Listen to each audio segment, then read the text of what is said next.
Hoje, vamos nos aprofundar em um tema muito delicado e complexo, a depressão. Ao longo dos próximos minutos, vamos explorar desde os primeiros relatos históricos dessa condição, passando por interpretações da psicanálise e da psiquiatria, até chegarmos a casos reais e impactantes envolvendo famosos. Porque a depressão é o seguinte, é uma coisa que você não consegue explicar, as pessoas não conseguem entender, e aí fica por isso mesmo. Cada um tira as conclusões. Olha, já tá rindo. Ninguém quer que morra mesmo, é o diabo é isso. E aí fica por isso, você prefere ficar em casa, porque se você sai, todo mundo fica falando, dando uma opinião que você não quer ouvir. E aí o pessoal ia na minha casa, só que, meu Deus do céu, parecia que eu tava pela hora. E quais os caminhos terapêuticos que podem salvar vidas? Fique aqui comigo. Cada informação pode ser um convite de esperança para quem sofre tanto com esse mal todos os dias. Nossa jornada começa na antiguidade. Na Grécia, o que chamamos de depressão já foi observado, mas com outro nome, melancolia. Hipócrates, o pai da medicina, acreditava que um excesso de bile negra era o responsável pelo estado melancólico. Uma tristeza profunda. E esse conceito permaneceu na humanidade por séculos. Durante a Idade Média, embora o sofrimento emocional não fosse entendido aos moldes da medicina moderna, os escritos religiosos e filosóficos já falavam sobre a desesperança e o pesar extremo. Sendo que eles entendiam que o melancólico era alguém atormentado por demônios. E essa visão ainda permanece em boa parte das pessoas até hoje. Já no final do século XIX e início do século XX, com o aparecimento da medicina moderna, o quadro que a gente conhecia como melancolia começou a ser classificado de maneira mais sistemática, apesar dos modelos de tratamento da época serem muito agressivos. A medicina agora estava se atualizando. Os transtornos de humor abrindo o caminho para o entendimento de que a depressão é uma condição médica que exige cuidados especiais. Enquanto a medicina se modernizava, a psicanálise emergia como uma nova forma de compreender o mundo interno do indivíduo. Para que a gente possa compreender um pouco da visão psicanalítica sobre a depressão, é fundamental que a gente conheça um pouco sobre a vida e obra de Sigmund Freud. My profession and activity as a neurologist trying to bring relief to my neurotic patient. Nascido em Freiberg, na Morávia, Freud iniciou sua carreira na medicina com especialização em neurologia, mas foi sua inquietação em compreender a complexidade do mundo psíquico que o levou a criar a tão famosa psicanálise. Seu trabalho modificou a forma de pensar e compreender o ser humano, assim como também sobre a compreensão dos processos que haviam dentro do nosso psiquismo e os conflitos internos que nós carregamos desde tenra idade. Freud acreditava que grande parte dos nossos sentimentos e atitudes tem suas raízes em desejos e impulsos que foram reprimidos, em um lugar que ele chamou de inconsciente.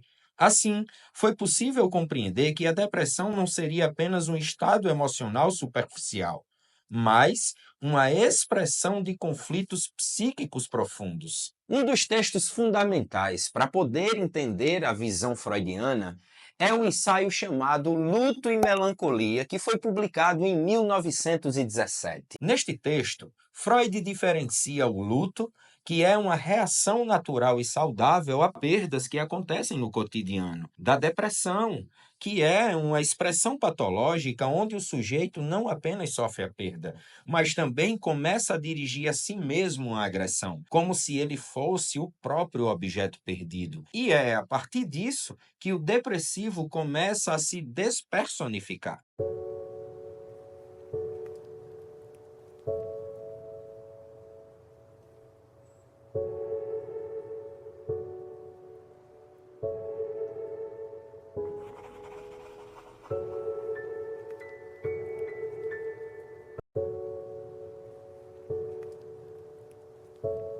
deles. De acordo com Freud, a depressão é marcada por intensos sentimentos de culpa, onde o indivíduo sente dores que não parecem ter explicação. E eu fazia isso o dia inteiro, mano, tá ligado? Eu era uma pessoa que eu tava... Mas por que você tava assim? Eu acho que era por conta de desigualdade mesmo, assim, tá ligado? De dinheiro, que aí você vai vendo, eu tenho muito dinheiro na conta, eu ganho muito dinheiro, eu saio do lugar com 200 mil reais, eu saio do lugar com... Tá entendendo? Eu comecei a achar que eu não merecia.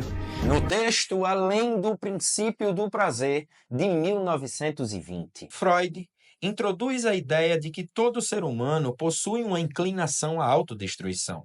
Ele usa como exemplo o mito de Eros e Thanatos. Essa obra sugere que, além da busca pelo prazer e pela preservação da vida, existe em cada um de nós uma tendência autodestrutiva frente à agonia. Ou seja, a depressão para o Freud pode ser entendida como resultado de um conflito interno profundo, onde o desejo de viver começa a entrar em atrito com os impulsos que nós temos de autodestruição. Para que a gente consiga aprofundar ainda mais o que parece ser a depressão, temos também o psicanalista francês e discípulo do Freud, Jacques Lacan. Em sua obra Éclipse, de 1966, Lacan afirma que o inconsciente se estrutura como uma linguagem. Le parlant que vous êtes tous se croit être. Dans bien des cas, en tout cas dans celui-là, il suffit de se croire pour être en quelque façon. Le minimum qu'on puisse dire, c'est que tout ce qui s'édifie entre ces animaux dits humains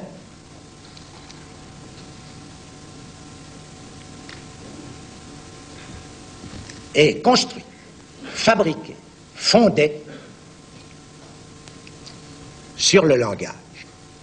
Segundo ele, os processos inconscientes não são apenas impulsos biológicos ou instintivos.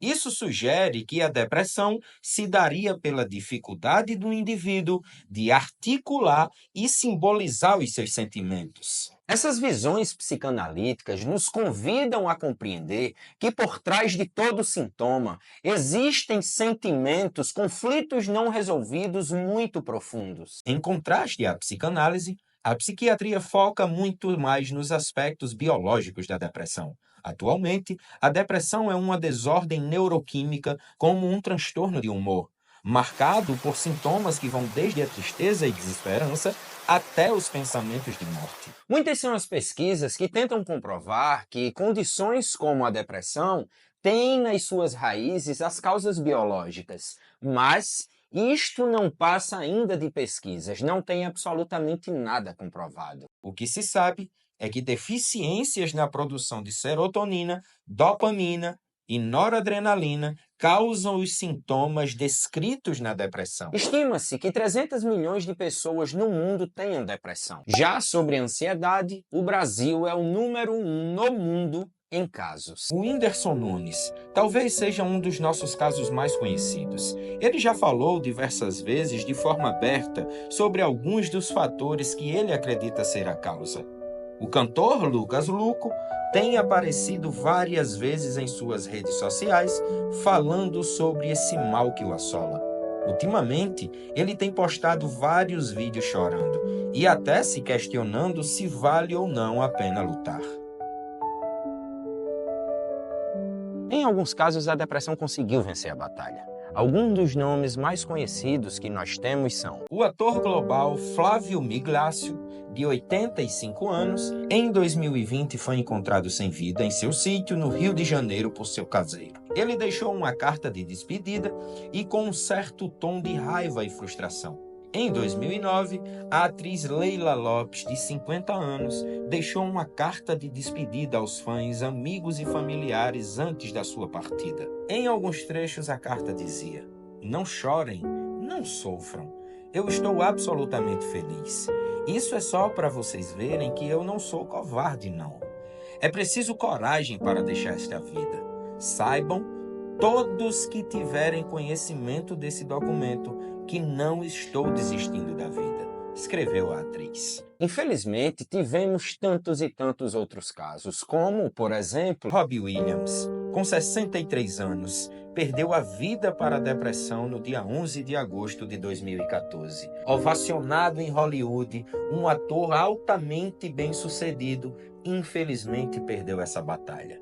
Heath Ledger, que faleceu no dia 28 de janeiro de 2008, aos 28 anos. Ledger teve o ápice da sua carreira no filme que ele interpretou, o Coringa, no Batman, o Cavaleiro das Trevas. Esses casos impactantes nos revelam que a depressão ela não escolhe cor, idade, classe social, pelo A contrário. depressão é uma realidade dolorosa que atravessa a história da humanidade.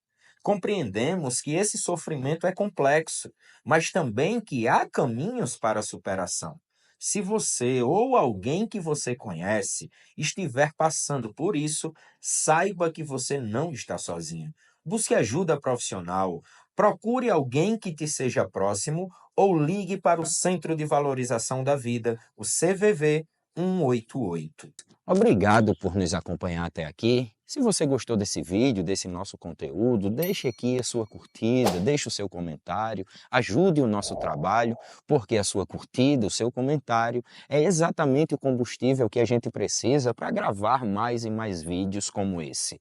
Agora deixa eu te dizer, você é importante, a sua vida é importante. E se precisar, peça ajuda. Um abraço e até a próxima.